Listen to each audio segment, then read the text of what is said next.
તો કે વિશ્વમાં ભારતનું એક અજોડ સ્થાન છે. ભારતમાં પ્રાચીન સમયથી તેના આર્થિક, સાંસ્કૃતિક અને આધ્યાત્મિક વારસાના કારણે સમગ્ર વિશ્વમાં ભારત એક અજોડ સ્થાન ધરાવે છે. દેશ પરદેશના લોકો આપણી સમૃદ્ધિ, આપણી સંસ્કૃતિથી પ્રભાવિત થઈ રહ્યા હતા. વિશ્વમાં આપણા દેશનું એક અનોખું મહત્વ હતું. વિશ્વના ઘણા લોકો આપણા દેશમાં વેપાર કરવા માટે અને ધન કમાવા માટે આતુર હતા. જમીન માર્ગે અહીં વિદેશી વેપારીઓ વાયવ્ય સરહદેથી આવતા અને વેપાર કરતા હતા. જમીન માર્ગે આરબ વેપારીઓ વર્ષોથી વેપાર ખેડતા હતા. પરંતુ અચાનક પરિસ્થિતિ બદલાઈ જાય છે અને જમીન માર્ગે વેપાર અટકી પડે છે. અચાનક પરિસ્થિતિ બદલાઈ જાય છે એટલે શું? તો કે ભારત અને યુરોપ વચ્ચે વ્યાપાર જમીન માર્ગે તેમજ જળ માર્ગે થતો અને આ માર્ગના કેન્દ્ર સ્થાને તુર્કસ્તાનમાં આવેલું ઇસ્તુંબલ, જેને આપણે કોન્સ્ટાન્ટિનોપલ કહીએ છીએ, તુર્ક મુસ્લિમોએ આ કોન્સ્ટાન્ટિનોપલ જીતી લીધું. ક્યારે જીતી લીધું? તો કે ઈસવીસન 1453માં. એટલા માટે યુરોપવાસીઓ માટે કોન્સ્ટાન્ટિનોપલ થઈ ભારત આવવાનો જે જળમાર્ગ હતો એ બંધ થઈ ગયો. જળમાર્ગ બંધ થયો એટલે મસાલા પણ શું થઈ જાય? બંધ થઈ જાય ને. અને યુરોપવાસીઓ છે એને મરી મસાલા વગર ચાલે તેમ નહોતું.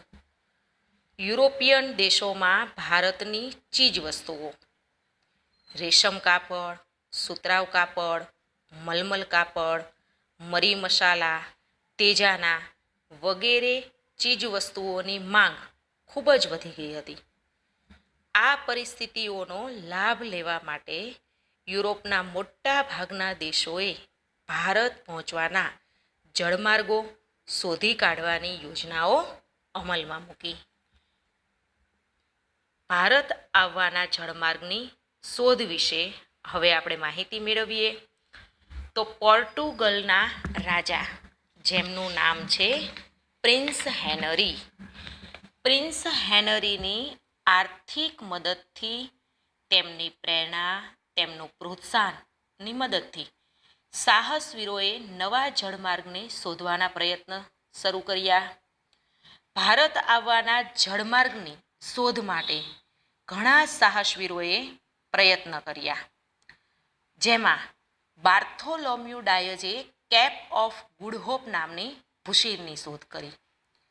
ક્રિસ્ટોફર કોલંબસ સ્પેનના રાજાની આર્થિક મદદથી નવો જળમાર્ગ શોધવાની સાહસ યાત્રા તેમણે આરંભી. ક્યારે આરંભી? તો કે 1492ની અંદર આરંભી. તો કે ક્રિસ્ટોફર કોલંબસ છે એણે કોની મદદ લીધી હતી આર્થિક? તો કે સ્પેનના રાજાની મદદ લીધી હતી.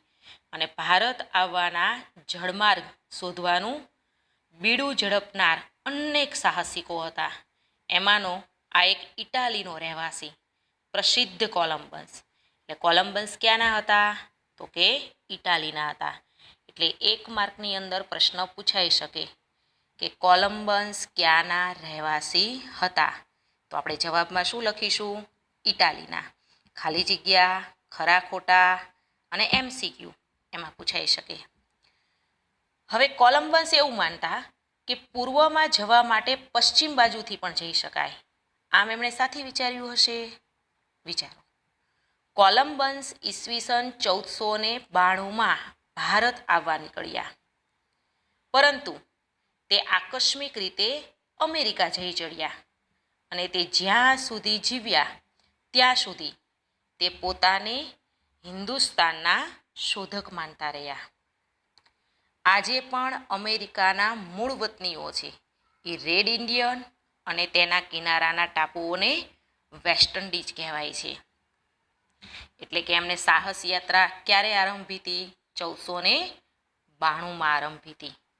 એટલાન્ટિક સમુદ્રમાં આવેલા વર્તમાન વેસ્ટ ઇન્ડિઝ ટાપુએ આવીને અટકી જાય છે. મૃત્યુ પર્યંત ભારત આવવાના જળમાર્ગ શોધ્યાના વિશ્વાસ ધરાવતા હતા કોલંબસ. પણ વાસ્તવિક રીતે જોવા જઈએ તો એમણે એક નવો જ પ્રદેશ શોધી કાઢ્યો હતો. અને આ સ્પષ્ટતા કોણે કરી? તો કે અમેરિકો વેસ્પુચીએ કરી. અને આ સ્પષ્ટતા અમેરિકો વેસ્પુચીએ કરવાથી આ જે નવો પ્રદેશ શોધાયો એ નવા પ્રદેશનું નામ શું રખાયું? અમેરિકા તરીકે ઓળખાયું. ત્યાર પછી જળમાર્ગના શોધની અંદર આવે છે વાસ્કો દ ગામા. બરાબર, નીચે વિદ્યાર્થી મિત્રો આપણે નકશો જોઈ શકીએ છીએ કે નકશાની અંદર હું તમને જૂનો જળમાર્ગ અને નવો જળમાર્ગ બતાવું છું. તો કે બરાબર જોજો, કોન્સ્ટાન્ટિનોપલ અહીંથી શરૂ કરીને આપણો કયો માર્ગ છે?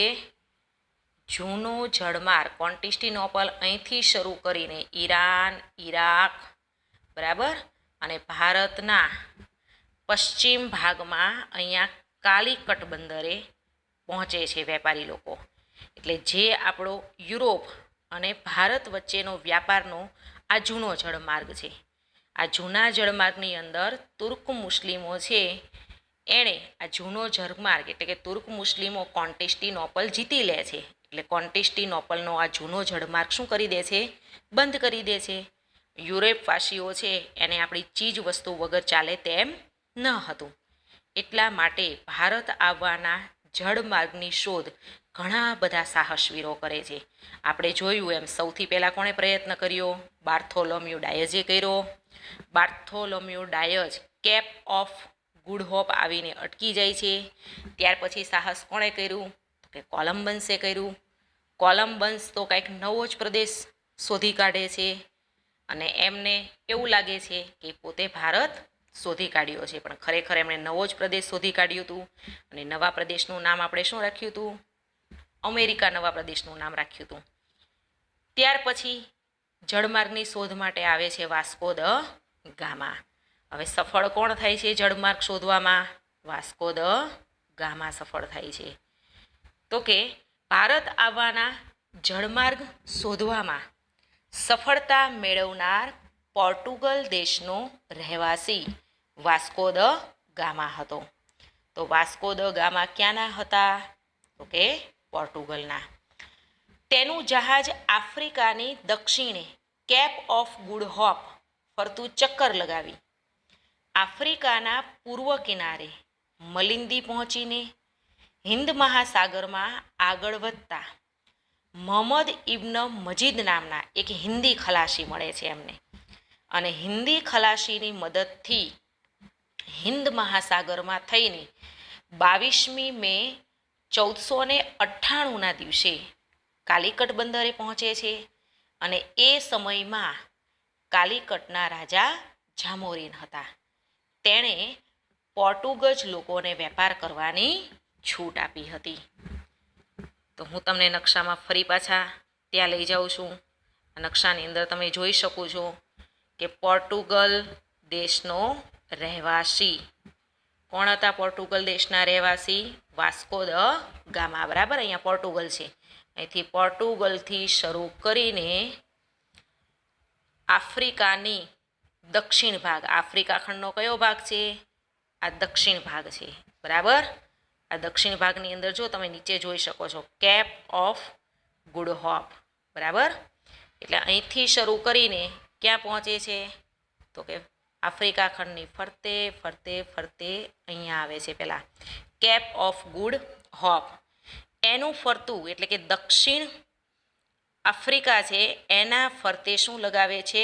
ચક્કર લગાવે છે. ચક્કર લગાવીને આફ્રિકાનો આ પૂર્વ ભાગ છે. પૂર્વ કિનારે એ મલિંદી પહોંચે છે. મલિંદી થઈને હિન્દ મહાસાગર, બરાબર ને, આ ભાગ હિન્દ મહાસાગર છે. હિન્દ મહાસાગરમાં આગળ વધતા વધતા તેમને હિન્દી ખલાસી મળે છે જેમનું નામ શું હતું? મોહમ્મદ ઇબ્ન મજીદ. આ ખલાસીની મદદથી હિન્દ મહાસાગરમાં થઈને 22મી મે 1498ના દિવસે ભારતના પશ્ચિમ ભાગના કાલિકટ બંદરે પહોંચે છે.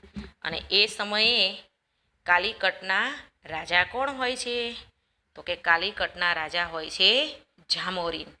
બરાબર, અહીંયા નીચે જો આપણને પિક્ચર દેખાય છે, આ પિક્ચરની અંદર રાજા જામોરીન છે. બરાબર, આ છે એ રાજા જામોરીન છે. અને આ એમના દરબારમાં કોણ આવે છે? Vasco da gamma. બરાબર, વાસ્કો દ ગામા છે એ રાજા જામોરીન પાસે વેપાર કરવાની છૂટ લેવા માટે આવે છે. અને રાજા જામોરીન છે એ વેપાર કરવાની છૂટ આપે છે. તો વિશ્વની અંદર આ ઘટના છે એ ખૂબ મહત્વપૂર્ણ ગણાય છે. અને પોર્ટુગીઝ ફિરંગીઓ છે એ વેપાર કરવા લાગે છે. ઈસવીસન 1502માં પોર્ટુગીઝોએ વેપાર કરવા માટે કાલિકટમાં કોઠી સ્થાપી. કોઠી એટલે શું વિદ્યાર્થી મિત્રો? કોઠી એટલે વેપારી મથકો. 1502માં પોર્ટુગીઝોએ વેપાર કરવા માટે કાલિકટમાં શું કર્યું? વેપારી મથકો સ્થાપ્યા.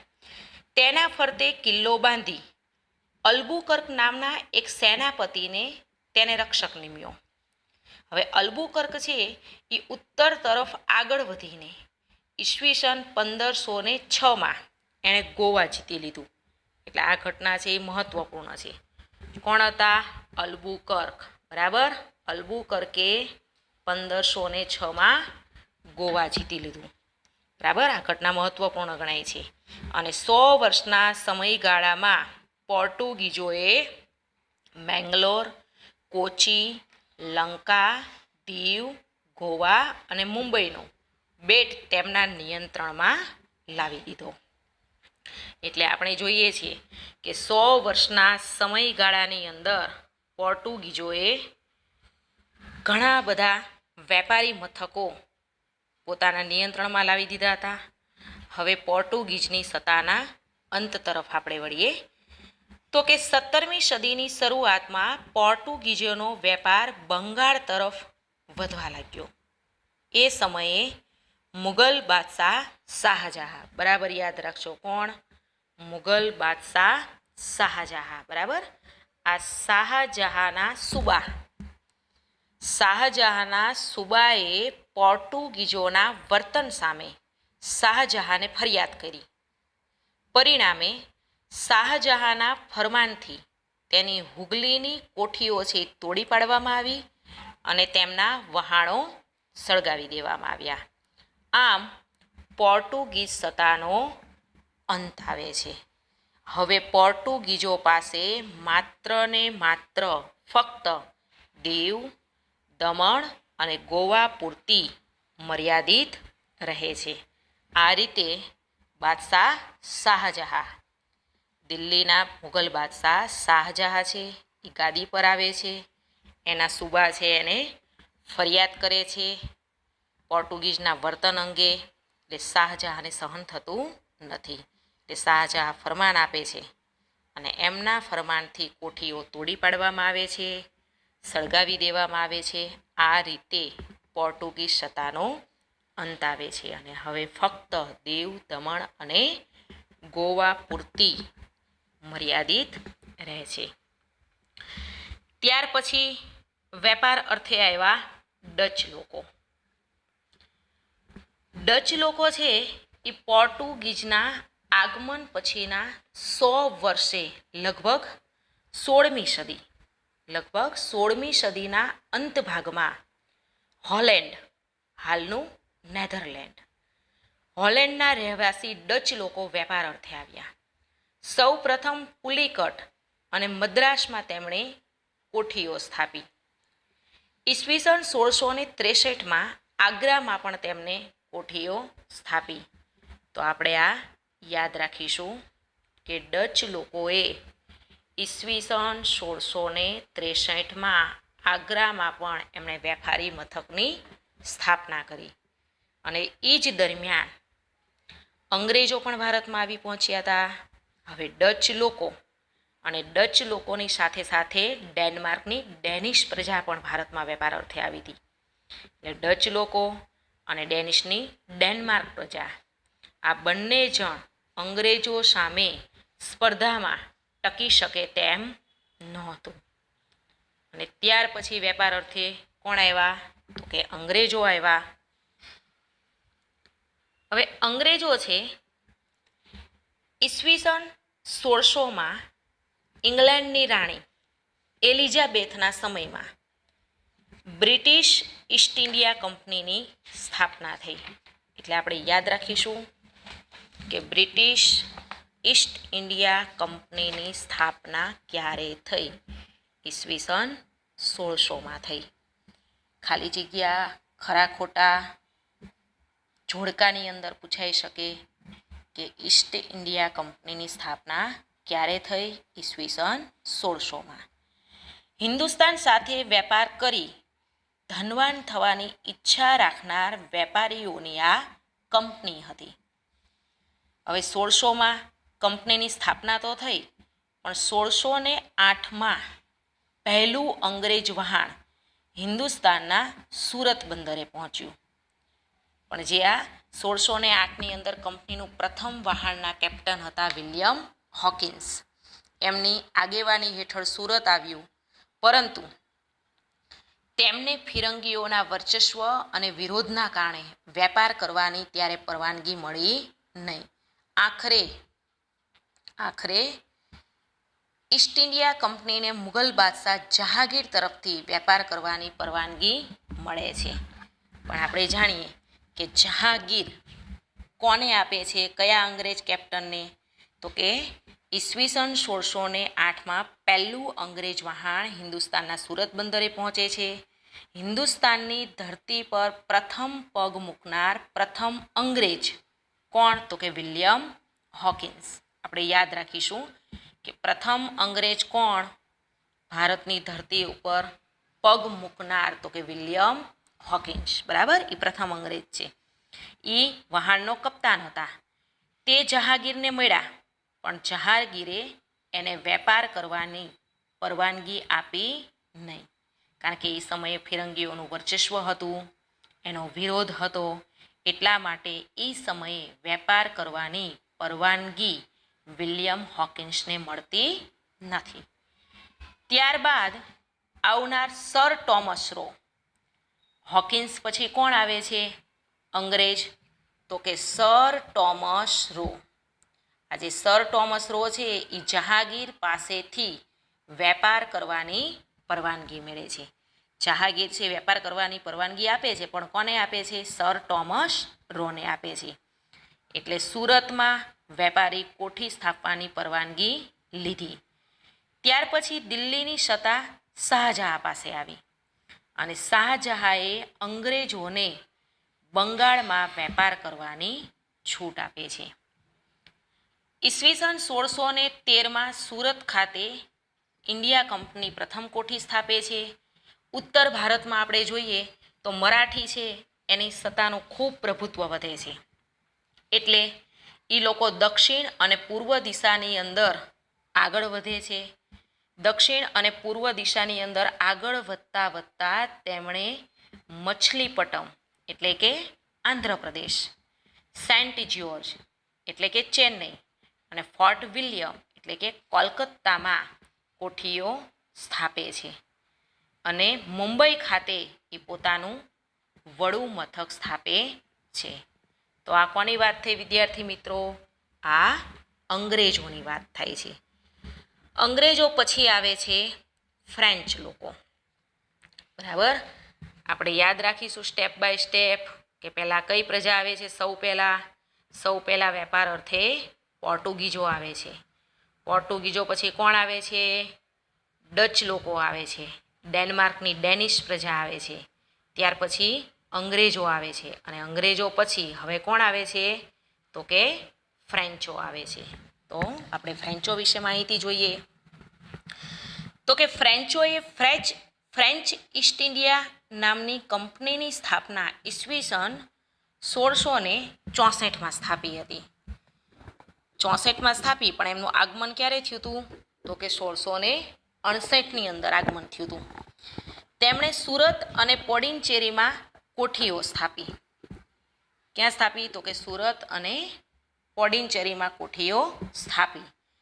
ત્યાર પછી માહે, કરાઈકલ, પોડિંચેરી, ચંદ્રનગર, મછલીપટ્ટમ તમામ જગ્યાએ ફ્રેન્ચ ઈસ્ટ ઇન્ડિયા કંપનીએ પોતાના વેપારી મથકોની સ્થાપના કરી હતી. ત્યાર પછી જોઈએ તો ઈસવીસન 1746થી લઈને 1763 દરમિયાન બ્રિટિશ અને ફ્રેન્ચ ઈસ્ટ ઇન્ડિયા કંપની વચ્ચે સત્તા સ્થાપવા માટે 3 કર્ણાટક વિગ્રહ થાય છે. બરાબર વિદ્યાર્થી મિત્રો, હું તમને થોડીક ડીપમાં માહિતી આપું છું. તમારા પુસ્તકની અંદર થોડું શોર્ટમાં આપ્યું છે.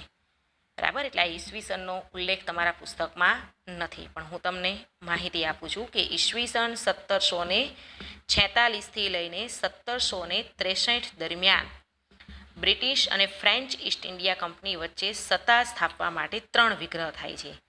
બ્રિટિશ ઈસ્ટ ઇન્ડિયા કંપની એમાં વિજેતા થાય, એટલે સર્વ સત્તાધીશ કોણ બને છે? British East India company. સત્તા સંઘર્ષના અંતે ફિરંગીઓ પાસે દીવ, દમણ અને ગોવા જ રહે છે, જ્યારે ફ્રેન્ચો પાસે ચંદ્રનગર, માહે, કરાઈકલ, પોડિંચેરી જેવા પ્રદેશો રહે છે અને ડચ પ્રજા છે કાયમને માટે થઈ વિદાય લે છે. તો આપણે જાણીએ છીએ કે ફ્રેન્ચોની કંપનીનો વડો દુપ્લે હતો, એટલે આપણે યાદ રાખીશું કે ફ્રેન્ચોની કંપનીના વડા કોણ હતા? તો કે દુપ્લે હતો, જેને ભારતમાં યુરોપિયન સત્તા વિસ્તાર કરવાની ખૂબ જ ઈચ્છા થઈ. આમ યુરોપિયન પ્રજામાં અંગ્રેજો અને ફ્રેન્ચો આ 2 કંપનીઓ કેવી હતી? બળવાન હતી. હમણાં મેં તમને આગળ વાત કરી ને કે બ્રિટિશ અને ફ્રેન્ચ ઈસ્ટ ઇન્ડિયા કંપની વચ્ચે સત્તા સ્થાપવા માટે સંઘર્ષ થાય છે. એટલે કે અંગ્રેજો અને ફ્રેન્ચો આ 2 કંપનીઓ કેવી બને છે? બળવાન. અને બંને કંપનીઓ વચ્ચે હરીફાઈ થતી હોય છે. આમાં ઘણી બધી તકરારો થાય છે, ઘણી બધી લડાઈઓ થઈ, જેમાં છેવટે સફળ કોણ થયા? અંગ્રેજો થયા. હમણાં મેં તમને વાત કરી, અંગ્રેજો સફળ થાય છે. અંગ્રેજો છે એ સર્વ સત્તાધીશ બને છે. અંગ્રેજો એટલે બ્રિટિશ ઈસ્ટ ઇન્ડિયા કંપની સર્વ સત્તાધીશ બને છે.